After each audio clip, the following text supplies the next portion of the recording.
自从12月3号抵达休斯顿以来，这2周刘翔一直在教练孙海平以及翔支队负责人李国雄的陪同下，往返于宾馆和赫尔曼纪念医院之间，进行脚伤的治疗和恢复训练。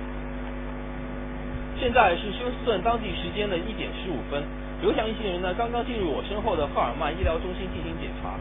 今天呢，刘翔将进行1个小时左右的康复训练，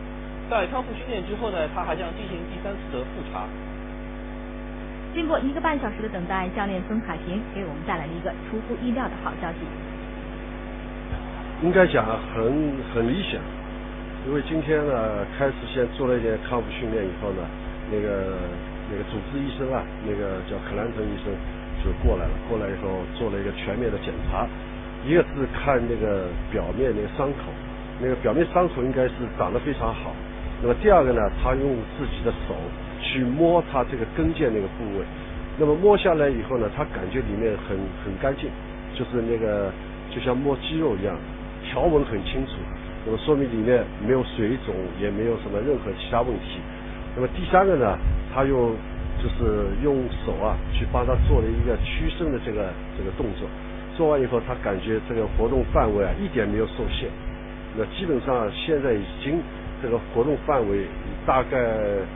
已经达到了大概80-90%了这么一个程度。那么从这个3点来看呢，说明他整个恢复的情况非常好。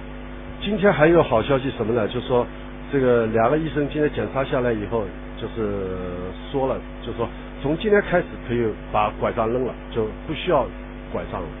但是呢，他那个就支持那个他的那个脚跟的那个鞋还在穿，还需要穿一段时间。那么拐杖肯定是不用了，这个是一个很好的一个消息。那拐杖拿掉了啊，对，拐杖不用再撑了。表皮的伤口已经长好了，所以说它里面的它大概什么，他们说还要1到2个星期吧，然后再穿鞋子，正常的走路。其实我知道我可以不用拐杖，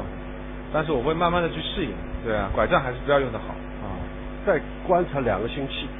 那么2个星期以后呢，他们可能会让他做一点走的这种练习。走的练习呢，他们可能在水池里面，因为水池在有一个很小的游泳池，那么里面在有水的阻力的情况下面，让他来走路。那么这个手段呢，本来说是2个星期以后。后来他们考虑，为了保险起见，就是现在先不定具体的时间，就先让他2个星期以后看能不能做。那么另外一点呢，我们也提出了，就是说我们这个中国的这个中药，这个中医方面对那个伤的这个恢复啊很有疗效的。那么这一点呢，他们2个大夫都一致都认同的，就是说中国的这个中医中药非常有效，所以说他们也建议。就是我们可以用些中药来泡脚，或者说用些中药来敷在上面，这样的话对他的伤口里面的这个肌腱的这个恢复啊，会起到一个加速的作用。